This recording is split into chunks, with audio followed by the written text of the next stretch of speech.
Mr. President, thank you for convening this ministerial and for convening this council. And thank you very much, Special Coordinator Wennesland, Deputy Special Coordinator Hastings, for your important briefings. Mr. Secretary General, we're grateful for your leadership in this incredibly challenging time, particularly in helping get humanitarian aid to civilians in Gaza. And to the entire UN team, their incredible bravery, their dedication, all of those who continue to serve in some of the most difficult circumstances imaginable, we express our gratitude and our admiration. I'm here today because the United States believes that the United Nations, and this Council in particular, has a crucial role to play in addressing this crisis.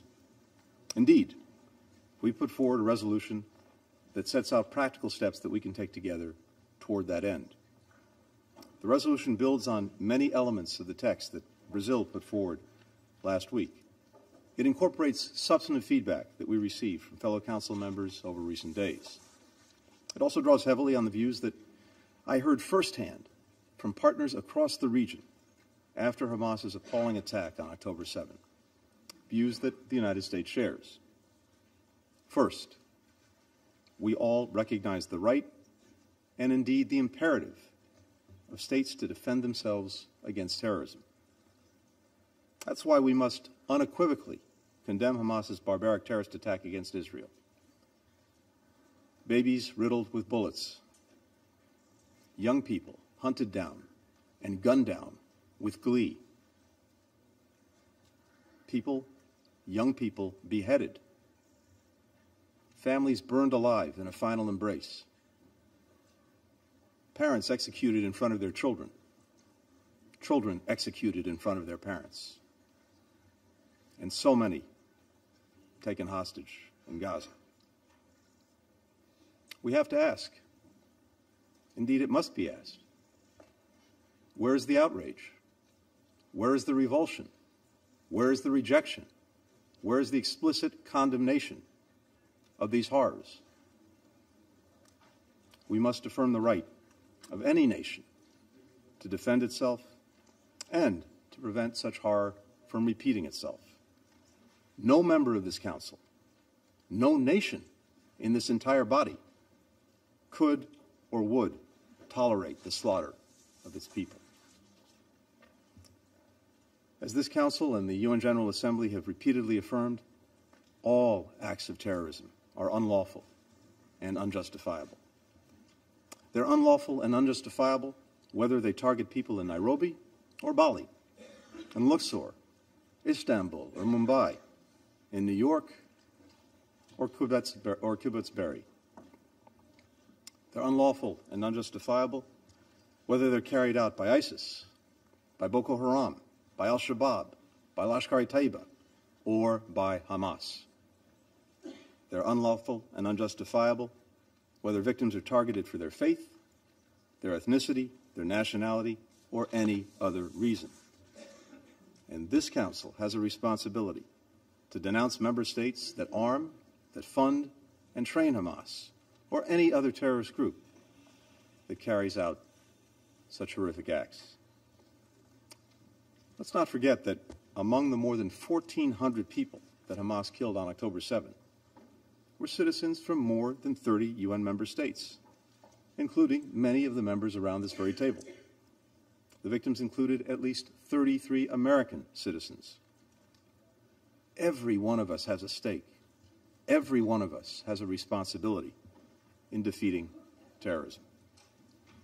Second, we all agree on the vital need to protect civilians. As President Biden has made clear from the outset of this crisis, while Israel has the right, indeed the obligation, to defend itself, the way it does so matters. We know Hamas does not represent the Palestinian people, and Palestinian civilians are not to blame for the carnage committed by Hamas.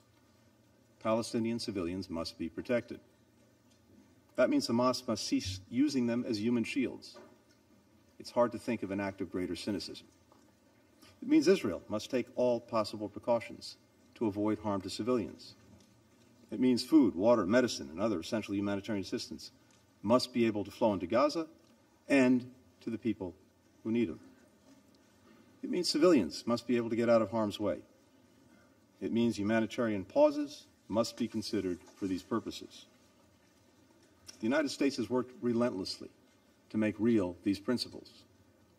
We continue to coordinate closely with Egypt, Israel, and partners across the region, as well as with the United Nations, to build mechanisms that will enable sustained humanitarian assistance to flow to civilians in Gaza without benefiting Hamas or any other terrorist group. President Biden appointed one of our most senior diplomats, Ambassador David Satterfield, to lead our humanitarian efforts, which he is currently doing on the ground. The United States has committed an additional $100 million in humanitarian assistance to Palestinians in Gaza and the West Bank, bringing the total aid that we've provided to the Palestinian people over the past 2.5 years to more than $1.6 billion. That makes the United States the largest single-country donor, by far, to the Palestinian people. We call on all countries, particularly those with the greatest capacity to give, to join us in meeting the UN's appeal for the humanitarian situation in Gaza. At the heart of our efforts to save innocent lives in this conflict, and in every conflict for that matter, is our core belief that every civilian life is equally valuable. There is no hierarchy when it comes to protecting civilian lives. A civilian is a civilian is a civilian, no matter his or her nationality, ethnicity, age, gender, faith. That's why America mourns the loss of every single innocent life in this crisis, including innocent Israeli and Palestinian men, women, children, elderly people, Muslim, Jews, Christians, people of all nationalities and faiths, including at least 35 UN staff members. That's why it's imperative that we work to protect all civilians in this conflict, to prevent more deaths atop the many that have already occurred. The value we place on civilian life is the driving force behind our efforts to secure the release of hostages held by Hamas and other terrorist groups in Gaza. I, as others have, had the occasion to meet with families of those missing and suspected to be in the hands of Hamas on my recent trip. Several, as you know, are in this room with us today. None of us can imagine the nightmare they're living, something no family should have to endure. Their loved ones must be released immediately, unconditionally, and every member of this council, indeed, every member of this body, should insist on that, insist on that, insist on that. We're grateful to Qatar, to Egypt, to the ICRC for helping secure the release of 4 of Hamas's hostages. But at least 200 more, and again, from many of our nations, are still in the grip of Hamas. So, again, I implore every member here, use your voice, use your influence, use your leverage to secure their unconditional and immediate release. Third, we're all determined to prevent this conflict from spreading. This goes to the principal responsibility of the Security Council, maintaining international peace and security. A broader conflict would be devastating, not only for Palestinians and Israelis, but for people across the region and indeed around the world. To that end, we call on all member states to send a firm, united message to any state or non-state actor that is considering opening another front in this conflict against Israel, or who may target Israel's partners, including the United States. Don't throw fuel on the fire. Members of this council, and permanent members in particular, have a special responsibility to prevent this conflict from spreading. I look forward to continuing to work with my counterpart from the People's Republic of China to do precisely that when he visits Washington later this week. Now, it is no secret to anyone in this room or on this council that for years, Iran has supported Hamas, Hezbollah, the Houthis, and other groups that continue to carry out attacks on Israel. Iranian leaders have routinely threatened to wipe Israel off the map.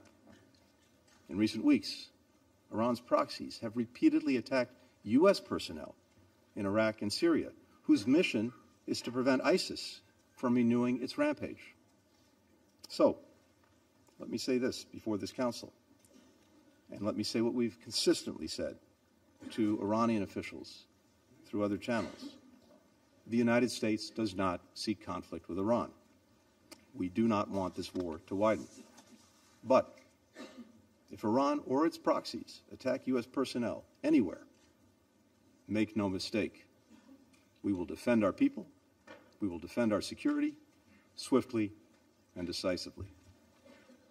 To all the members of this Council, if you, like the United States, want to prevent this conflict from spreading, tell Iran, tell its proxies, in public, in private, through every means, do not open another front against Israel in this conflict.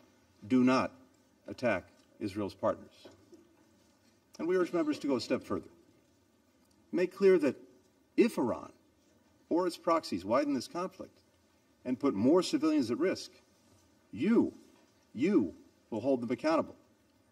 Act as if the security and stability of the entire region and beyond is on the line, because it is.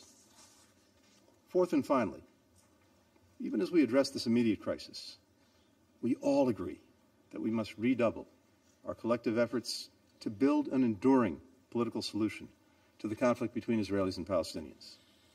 The only road to lasting peace and security in the region, the only way to break out of this horrific cycle of violence, is through two states for two peoples.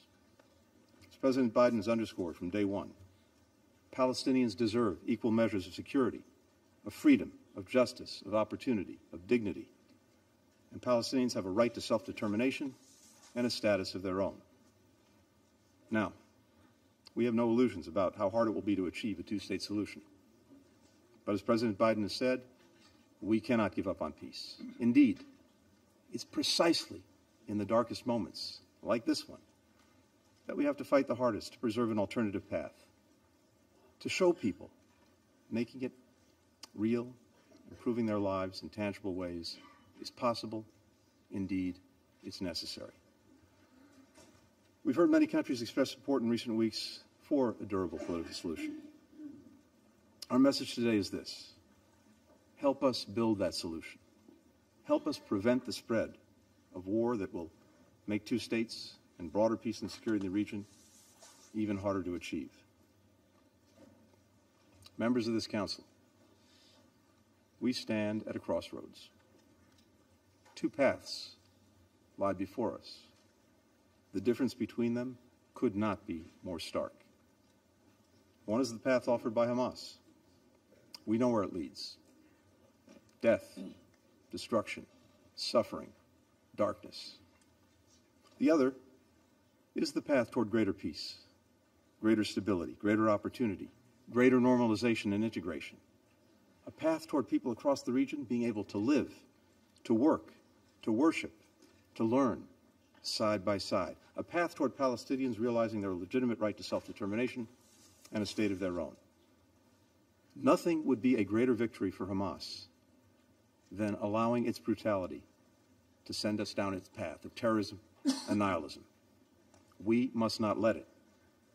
Hamas does not get to choose for us. The United States stands ready to work with anyone ready to forge a more peaceful and secure future for the region, the future its people yearn for and so deserve. Thank you, Mr. President.